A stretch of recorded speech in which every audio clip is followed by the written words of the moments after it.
dúró bí alásopọ̀. That stand as the connector. Ẹ má bọ̀ lókè níbi táwọn èèyàn ti rí o. Má bọ̀. Èmi ló dúró bí alásopọ̀. Our father stand as the connector. Ṣùgbọ́n ẹni tó nílò ẹni tá a nílò lélẹ̀. But this is the person we are in need of. Ọwọ́ ẹ̀ ní nǹkan wà.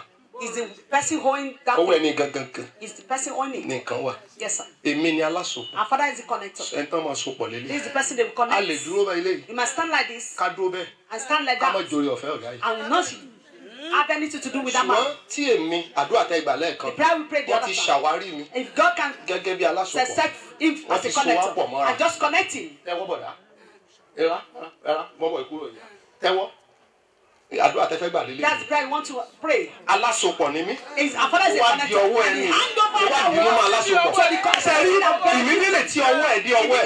Mo ti parí iṣẹ́ tèmi. Our father has done his own. Mo ti parí iṣẹ́ tèmi. Our father has Ó done yé yín àbí? Yes, sir. Ó yé yín. Yes, sir.